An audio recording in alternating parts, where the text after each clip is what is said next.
আসসালামু আলাইকুম আপু। ওয়ালাইকুম আসসালাম। কেন আসছেন আপু? ভাইয়া আমি আসছি একটু সাহায্যের জন্য।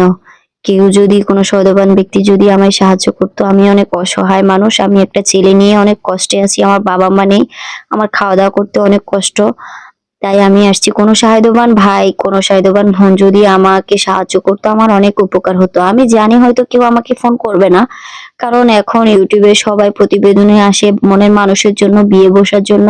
কিন্তু ভাই আমি এমন ধরনের কোনো মেয়ে না যে ৮-৫ টা মেয়ের মতো ছলনা করে চলে যাবো। আমি একটু সাহায্যের জন্য এসেছি। যদি সাহায্য করে তাহলে তো ভালো কথা। আমি জানি কেউ আমাকে ফোন করবে না। কারণ সবাই মনের মানুষ চাই। সাহায্য করতে চায় না।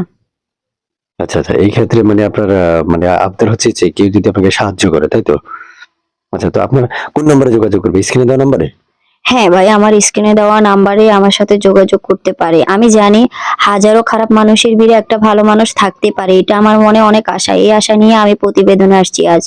একটু সাহায্য চাই আমি ভাইদের কাছে। আর কিছুই চাই না। এটা কি আপনি রমজান উপলক্ষে নাকি অন্য কোনো মানে এমনিতেই মানে আপনার চলতে কষ্ট হচ্ছে? ভাই আমার সবসময় চলতে কষ্ট। কিন্তু আমি সবার মুখে শুনি যে অনলাইনের মাধ্যমে ভাইয়েরা, বোনেরা অনেক মানুষদেরকে সাহায্য করে। এইজন্য ১ম বার আমি অনেক কষ্ট করে এই প্রতিবেদনে আসছি। না হলে আমি একটা ছোট বাচ্চা নিয়ে আসতাম না। আমি সাধারণভাবে যে যাই দেয় এই গ্রামবাসীরা কিছু একটু সাহায্য করলে আমার দিন যায় রাত পোহায় এরকমভাবে আমার দিন কাটে। কিন্তু আজকে চাই সামনে একটা রমজান, একটা ছেলের মুখে একটু হাসি ফোটানোর জন্য মা হিসেবে আমি কিছু করতে পারি কিনা এইজন্য আমি প্রতিবেদনে আসছি। আচ্ছা, আচ্ছা। প্রিয় দর্শক, এবার একটু আমি কথা বলি। আমার চ্যানেলে প্রায় হচ্ছে ৯০ থেকে ৯৯% মানুষ মনের মানুষ বা ভালোবাসার মানুষের জন্য আসে। এক্ষেত্রে এই আপুটা আসছে প্রতিবেদনের সাহায্যের জন্য। আসলে আমি যতটুকু দেখেছিলাম, এটা কিন্তু আমি সরাসরি দেখেছিলাম যে আসলে খুবই একটা মারাত্মক বিষয়। এই বিষয়গুলো আসলে না বলাটাই বেটার। কারণ আমরা পৃথিবীতে সবাই গরিব। কিন্তু আমি বলব, সবার কাছে রিকোয়েস্ট করব, আজকে এই ভিডিওটাতে, কারণ আমি কোনো ভিডিওতে কাউকে কখনো রিকোয়েস্ট করিনি। তাই আজকে এই ভিডিওতে রিকোয়েস্ট করব, আপনারা যারা যে যেভাবে পারেন, যে যেভাবে পারেন সে এইভাবে এই আপুটাকে সাহায্য করবেন। যে যেভাবে পারেন সেভাবে আপুটাকে সাহায্য করবেন। অবশ্যই উনি যাতে অন্তত আপনাদের সাহায্য সহযোগিতার হাত বাড়িয়ে দিলে যাতে একটু ভালো থাকে বা একটু ভালোভাবে চলতে পারে। এক্ষেত্রে আসলে ওনার অনেক কষ্ট। উনি বলছেন আমি এভাবে বলতে পারবো না। মানে উনি আপনাদেরকে এভাবে বিশ্লেষণ করতে পারবে না। উনি বলবে যে ওনার বা এই সমস্যা ওই সমস্যা ওইগুলো বলতে ওনার ইমোশনাল, অর্থাৎ উনি কান্না করতেছে। তাই আমি বললাম যে না, এই কথাগুলো বলার কোনো কারণই আসে না। আপনি যেভাবে বলার দরকার সিম্পল এভাবে বলবেন। তবে এই ব্যাপারে আপনারা কোনো কিছু বলার আছে না, বা কেউ যদি আপনার বাচ্চার দায়িত্ব নিতে চায় আপনি কি দিবেন? হ্যাঁ ভাই দিব অবশ্যই। কারণ আমি আগে দেখবো আমি অনেক গরিব মানুষ এইজন্য আমি কোথাও ছ্যাঁকা খাই কিনা, কোথাও কষ্ট পাই কিনা আগে আমি জিনিসগুলো দেখবো। যে আমার ছেলের দায়িত্ব নেবে, আমার দায়িত্ব নেবে আমি অবশ্যই তাকে সিলেক্ট করব।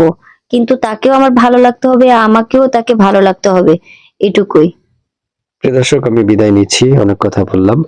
এত কথা আসলে বলাটা কখনো পসিবল না। তাই আপনাদের প্রয়োজন স্ক্রিনে দেওয়া নাম্বারে ফোন করে সকল তথ্যগুলো জেনে নেওয়া। ঠিকানা আপনার কোথায়? ভাই আমার ঠিকানা নোয়াখালী। তো আপনি যে নাম্বারটা দিয়েছেন এই নাম্বারটা আমি দর্শকদেরকে দিয়ে দিব। হ্যাঁ এটাই আমার নাম্বার। প্রিয় দর্শক, আমি চলে যাচ্ছি বা বিদায় নিচ্ছি। ভালো থাকুন, সুস্থ থাকুন। আসলে এই ভিডিওটা করার একটাই উদ্দেশ্য, উনি খুবই অসহায়। আপনারা যদি কেউ পারেন অবশ্যই পারবেন, কারণ আমি জানি আমার এই চ্যানেলে প্রায় মানুষরা বিদেশ বা প্রবাসে থাকে। তারাও যদি চায় একটু করে আপনাকে সাহায্য করতে পারে বা তাকে কলের মাধ্যমে যদি কেউ কথা বলে তাকে ভালো লাগে তাহলে তো অবশ্যই তাকে দান করতে পারবেন। আমি বলবো যে আপনি সাহায্য করেন। প্রেম ভালোবাসা এগুলোর ক্ষেত্রে সেটা আপনি যেভাবে নিতে পারেন সেটা সেভাবে যাবে। ঠিক আছে, ভালো থাকেন। আল্লাহ হাফেজ। আর কিছু বলবেন আপু? না ভাই আমার আর কিছু বলার নেই। আমার শেষ কথা এতটুকুই যে ভাই এই দুনিয়ার সবকিছুই কিন্তু শেষ না এখানে। আখিরাতের জন্য যদি কিছু করতে পারেন, অসহায় মানুষের পাশে যদি দাঁড়াতে পারেন উপর আল্লাহ আপনাকে দেখবে। আমি এতটুকুই জানি ভাই।